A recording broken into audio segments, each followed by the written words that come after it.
இருக்கீங்களோ, குண்டா இருக்கீங்களோ, குழந்தைக்குன்னு ட்ரை பண்ணுறப்ப கண்டிப்பாக வந்து எக்ஸசைஸ் பண்ணுங்கள். கேர்ள்ஸ் வந்து ஏரோபிக் எக்ஸசைஸ் பண்ணுங்கள், பாய்ஸ் வந்து வாக்கிங் போங்க. ஸோ அந்த மாதிரி இருந்தால் கொஞ்சம் நம்ம ப்ரெக்னென்ட் ஆகிறதுக்கு வந்து சான்சஸ் வந்து இன்க்ரீஸ் ஆகும். அது ஏன்னா நமக்கு வந்து பிளட் சர்க்குலேட் நம்ம இப்போ இருக்கிற இதில் வந்து நிறையா வேலை பார்க்குறதில்ல, உட்காந்த இடத்துலேருந்தே சிஸ்டம் அது மாதிரி ஒர்க் பண்ணிகிட்ருக்கோம்.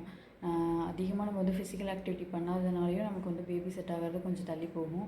ஸோ கேர்ள்ஸ்னால் கண்டிப்பாக வீட்டில் ஏதாவது நடந்துகிட்ருப்பாங்க, அட்லீஸ்ட் ஒரு 20 மினிட்ஸ் இல்லை ½ அன் ஹவர் வந்து வாக்கிங் பண்ணிவிட்டு ட்ரை பண்ணுங்கள். நான் அதெல்லாம் பண்ணேன். ஆக்சுவலி ஏரோபிக் எக்ஸசைஸ் வாக்கிங்லாம் நான் பண்ணிகிட்ருந்தேன். ஹஸ்பண்ட் வந்து டெய்லி மார்னிங் வந்து ஒரு 5 o'clockலாம் எழுந்திரிச்சு வந்து வாக்கிங் பண்ண ஆரம்பிச்சிருவாங்க. ஒரு 2 மந்த்து இது பண்ணிகிட்டு இருந்தாங்க. அதுக்கப்புறம் கண்டினியூஸாக அவங்க அதுவே பழகி போய் இப்போ வந்து 107 கேஜிலேருந்து இப்போ வந்து 87 கேஜி இருக்காங்க. ஸோ வந்து 20 கேஜி வந்து ஒரு 8 மந்த்தில் கம்மி பண்ணியிருக்காங்க. ஸோ இப்போ அதை மெயின்டைன் பண்ணிகிட்ருக்காங்க.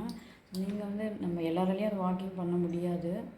நம்மள எல்லாராலையுமே டெய்லி எக்ஸசைஸும் பண்ண முடியாது, ஜிம்முக்கு போக முடியாது, எதுவுமே பண்ண முடியாது. நம்ம கண்டினியூஸாக ஆனால் நமக்கு கிடைக்கிற டைமில் வந்து நம்ம வாக்கிங்கோ இல்லை ஏதோ பண்ணலாம். வீட்லேயே கூட எக்ஸசைஸ் பண்ணலாம் கேர்ள்ஸுமே.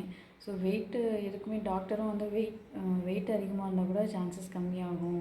ஸோ நீங்களும் ஃபிசிக்கல் ஆக்டிவிட்டி கொஞ்சம் கொஞ்சம் பண்ணுங்கள். ஹஸ்பண்ட் கொஞ்சம் வெயிட்டு குறைக்க சொல்லுங்கன்னு சொல்லியிருந்தாங்க. ஸோ நீங்கள் அதை ட்ரை பண்ணி பாருங்கள். ஏதாவது ஆக்டிவிட்டி பண்ணுங்கள். கண்டிப்பாக வந்து பேபி செட் ஆகும் எல்லாருக்கும்.